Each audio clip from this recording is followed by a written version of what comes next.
Hello everybody, it's me again, Trubiak, and welcome back to Cece's Vinyl Closet. Here's where I just love listening to classic country music on vinyl record and then sharing the gospel in what I get out of it back with you guys. So today I'm pretty excited because I'm going to be featuring a record by Crystal Gayle. So if hearing me talk about that or discovering or rediscovering her sounds like your thing, I encourage you to find a comfy spot to sit, turn that volume up, and get ready to bask in the wonderful pure gospel of Crystal Gayle's music. She was born Brenda Gayle Webb on January 9th, 1951, and today she is 72 years old and still shining bright as ever. Professionally, she's known as Crystal Gayle. Born in Paintsville, Kentucky, she was the last of 8 children born to Clara and Melvin Webb. Her sister is none other than Loretta Lynn. And we all know Loretta, and just as many of us know and love Crystal too. So I guess that kind of makes Crystal a coal miner's daughter as well.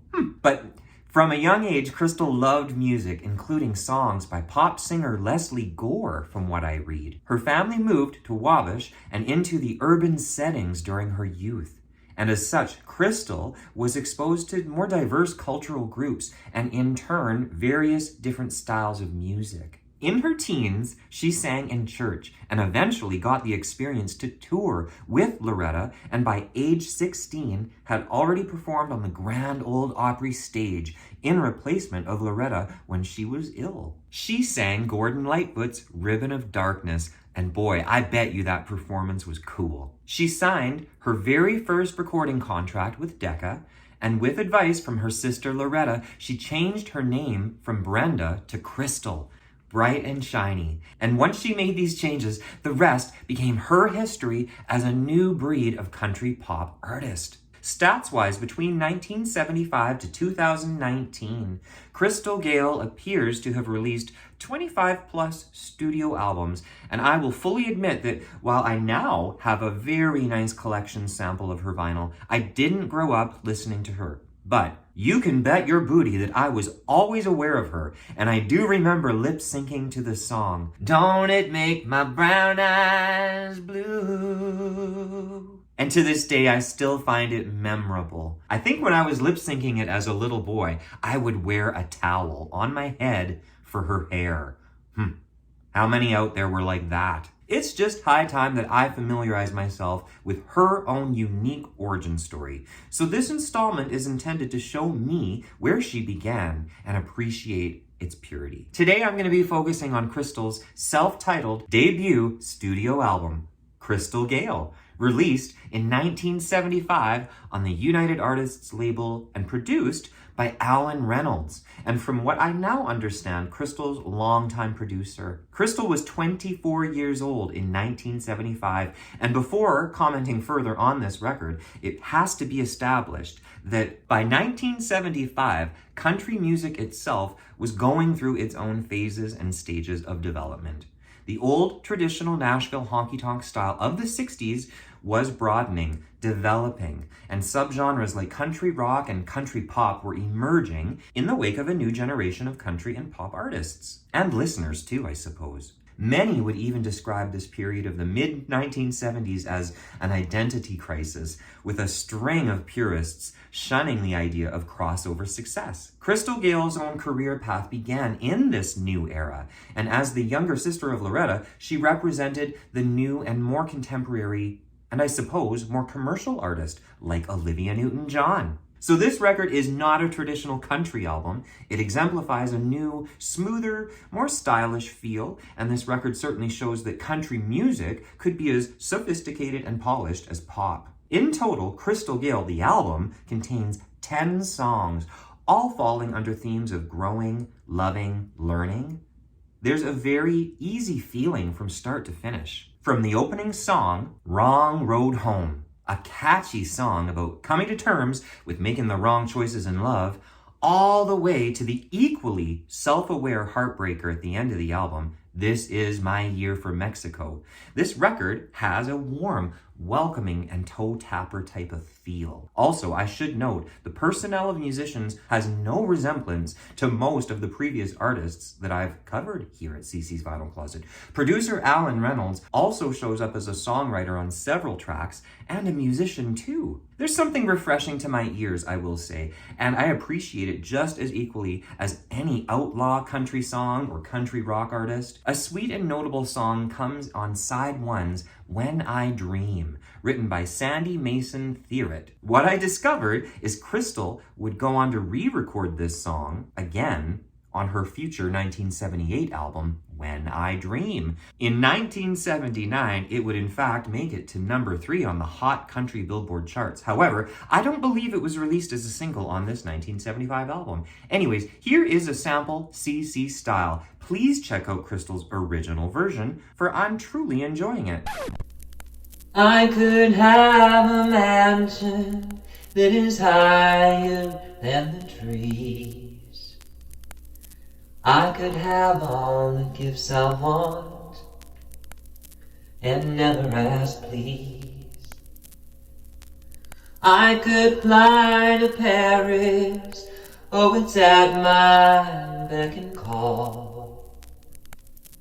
Why do I go through life with nothing at all? But when I dream of you. Maybe someday it will come true.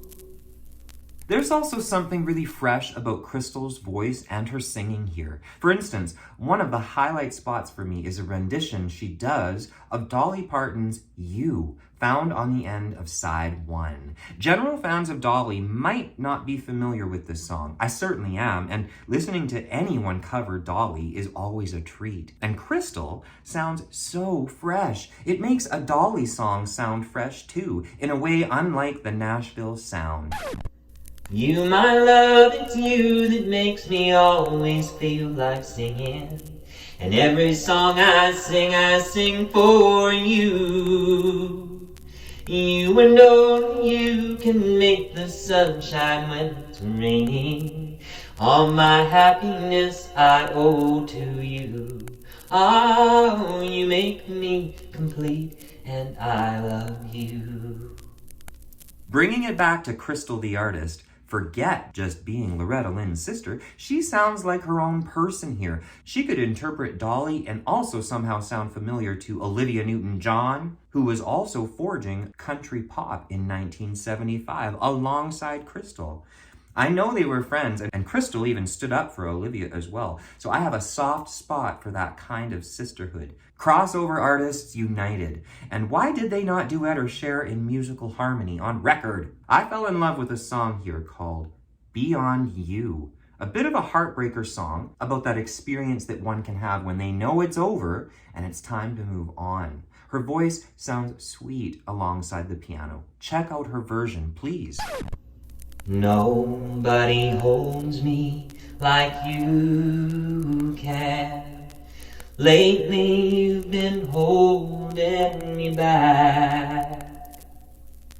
It's time to let you know. It's time to let me go. Gotta get a hold of myself.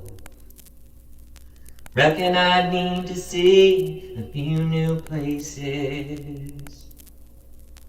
A little time alone will do me good. Being without you, I'll be thinking about you. Gotta reach beyond you, beyond. Counterfeit Love, I Know You've Got It, represents that more up-tempo toe tapper number that shows Crystal's no fool when it comes to love. Counterfeit love, don't try to pass it, lend it or spend it, misrepresented. Counterfeit love, I know you've got it, 'cause I can spot it. Counterfeit love. I will say, I've been long overdue for this particular Crystal Gayle deep dive. I know that she would go on to eventually sound even more polished and pop-oriented towards the later 70s and 80s, and I love the sophistication, but hearing her first record's a treat because it makes me anticipate enjoying the sounds and songs of her evolution to come. A final song that I'd love to recommend outside of the whole record is the final track, This Is My Year for Mexico, which landed at number 21 on the Hot Billboard charts. In line with the other tracks, from the point of view of a girl having a wake-up call in life and love, it's worth your hearing. The overall musicianship is polished, and her delivery has you rooting for her to ditch the dude and believe in herself and win. I think she does. You no longer notice if I'm wearing perfume. I seldom hear a loving word from you. Your attention's wrapped up in the morning paper, and I feel a restless yearning for something new. It's a habit for us to be together. We sit and watch the deadly shadows grow. Every day last year I left for California. This is my year for Mexico. As I wrap up, I must refer to my old retro collection of country music magazines. Boy, do I love having these. I've got to say, I've noticed Crystal's presence right from the get-go of her career, and she shows up all over the pages and covers. From the moment she set course on her musical dreams, she was fully embraced by the country industry and audience. And I think what she's done throughout her career towards representing crossover artistry is admirable. Her voice and image was different than most of her contemporaries. Naturally stunning too. Holy smokes, she is a supermodel for real. I dig hearing this first record, and I'm gonna go on listening to more. So that wraps up today's thoughts on Crystal Gayle. I appreciate you guys sticking around to listen to this. Please hit that like and subscribe button and stay tuned for next week's installment of CC's Vinyl Closet. Until then, take care of you and take sweet comfort in the music.